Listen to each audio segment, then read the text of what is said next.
पार्वती जी ने एक बार महादेव से पूछा, हे स्वामी, ऐसा कौन सा ज्ञान है जिसके कारण संसार के सभी लोग आपको शिव कहकर पूजते हैं? आप मृगशाला धारण करते हैं, शमशान की विभूति लगाते हैं, गले में सर्प और नरमुंडों की माला पहनते हैं। इनमें से कोई भी पवित्र नहीं मानी जाती, फिर भी आप किस कारण से पवित्र माने जाते हैं? महादेव ने उत्तर दिया, हे प्रिय पार्वती, मैं गीता के ज्ञान को अपने हृदय में धारण करता हूँ। इसी ज्ञान के बल पर मैं पवित्र माना जाता हूँ और बाहरी कर्म मुझ पर प्रभाव नहीं डालते। तब पार्वती जी ने पूछा, हे भगवान, जिस गीता ज्ञान की आप इतनी स्तुति करते हैं, उसके श्रवण से क्या कोई जीव कृतार्थ हुआ है? महादेव ने कहा, हे प्रिय, इस ज्ञान को सुनकर बहुत से जीव कृतार्थ हुए हैं और आगे भी होते रहेंगे। अब मैं तुम्हें एक प्राचीन कथा सुनाता हूँ जो इस कथा के महत्व को बताती है। महादेव ने कहा, आरंभ करते हुए प्रिय, तुम प्रसन्नता पूर्वक ध्यान से सुनो। एक समय की बात है जब पाताल लोक में शेषनाग की सैया पर श्री नारायण जी ध्यान मग्न थे। लक्ष्मी जी उनके चरण दबा रही थी। उन्होंने पूछा, हे प्रभु, निंदा और आलस्य तो उन जीवों को व्यापते हैं जो तामसी होते हैं, पर आप तो तीनों गुणों से परे हैं, फिर आप क्यों नेत्र मूंदे हुए हैं? नारायण जी ने उत्तर दिया, हे लक्ष्मी, मुझे निंदा या आलस्य नहीं व्यापता। मैं गीता के शब्द रूपी अवतार में विचार कर रहा हूँ। गीता के प्रत्येक अध्याय और श्लोक मेरे अंग और नाड़ियों के रूप में है। गीता के 5 अध्याय मेरे मुख, 10 अध्याय मेरी भुजाएं, 16 अध्याय मेरा हृदय और मन, 17वां अध्याय मेरी जंघा और 18वां अध्याय मेरे चरण है। गीता के श्लोक मेरी नाड़ियों के रूप में है और गीता के अक्षर मेरे रोम के रूप में है। इसी गीता ज्ञान के विचार में मैं मग्न हूँ और इससे मुझे महान आनंद प्राप्त होता है। लक्ष्मी जी ने पूछा, हे श्री नारायण, जब गीता का ज्ञान इतना महान है तो क्या इसे सुनकर कोई जीव कृतार्थ हुआ है? श्री नारायण ने उत्तर दिया, हे लक्ष्मी, गीता के ज्ञान को सुनकर अनेक जीव कृतार्थ हुए हैं। इस प्रकार महादेव जी और नारायण जी ने गीता ज्ञान की महिमा को बताया और यह सिद्ध किया कि गीता का ज्ञान न केवल मनुष्य को पवित्र करता है बल्कि उसे मोक्ष की ओर भी ले जाता है। भगवत गीता एक पवित्र हिंदू धर्म ग्रंथ है जो महाभारत के भीष्म पर्व का हिस्सा है।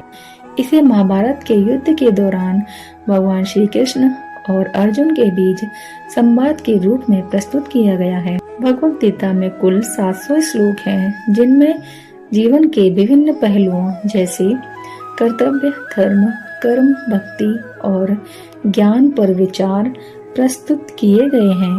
गीता का संदेश जीवन के मार्गदर्शन के लिए अत्यंत महत्वपूर्ण माना जाता है और इसे विभिन्न धार्मिक और दार्शनिक परंपराओं में अत्यधिक सम्मानित किया जाता है। इसमें भगवान श्री कृष्ण ने अर्जुन को अपने कर्तव्यों के प्रति जागरूक किया और उन्हें धर्म और सत्य के मार्ग पर चलने की प्रेरणा दी। धर्म और कर्म का पालन। भगवत गीता में भगवान श्री कृष्ण ने अर्जुन को उनके कर्तव्यों की याद दिलाई। उन्होंने कहा कि व्यक्ति को अपने धर्म और कर्तव्य का पालन निस्वार्थ भाव से करना चाहिए। फल की चिंता नहीं किए बिना केवल कर्म ही मनुष्य का धर्म है। गीता में श्री कृष्ण ने समझाया है कि आत्मा न तो जन्म लेती है और न ही मरती है। शरीर नश्वर है लेकिन आत्मा अजर अमर है, इसलिए मृत्यु से भयभीत होने की आवश्यकता नहीं है। निष्काम कर्म योग। श्री कृष्ण ने अर्जुन को निष्काम कर्म योग का उपदेश दिया, अर्थात फल की आसक्ति से युक्त होकर कर्म करना। उन्होंने कहा कि धर्म कर्म का फल भगवान पर छोड़ देना चाहिए और सभी कर्मों को भगवान को समर्पित कर देना चाहिए। भक्ति योग। भगवान ने भक्ति के महत्व को बताया। उन्होंने कहा कि मन, वाणी, कर्म से भगवान की भक्ति करनी चाहिए। भगवान के प्रति पूर्ण समर्पण ही मोक्ष का मार्ग है। ज्ञान योग। श्री कृष्ण ने ज्ञान योग का भी उपदेश दिया। उसमें आत्मा, परमात्मा और संसार के समस्त का ज्ञान होता है। गीता में बताया गया है कि सुख दुख, लाभ हानि, जय पराजय आदि में समानता का भाव रखना चाहिए। मन को शांत और स्थिर रखकर व्यक्ति को अपने कर्म करने चाहिए। परम धाम की प्राप्ति। श्री कृष्ण ने कहा है कि जो व्यक्ति मुझ में पूर्ण विश्वास और भक्ति रखता है वह मेरे परम धाम को प्राप्त करता है और पुनर्जन्म के चक्र से मुक्त हो जाता है।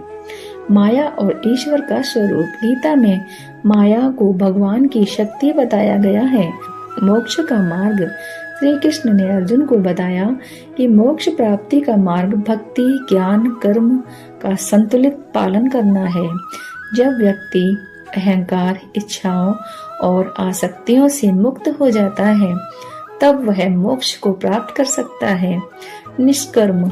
भगवत गीता का मुख्य उद्देश्य कि व्यक्ति को अपने कर्म का पालन करते हुए ईश्वर में विश्वास और भक्ति रखते हुए निष्काम भाव से कर्म करना चाहिए। यही जीवन का सर्वोत्तम मार्ग है जो अनंत मोक्ष की प्राप्ति की ओर ले जाता है। दोस्तों, यह भगवत गीता का ज्ञान आपके और हमारे जीवन को प्रेरित करता है, आगे बढ़ने की प्रेरणा देता है।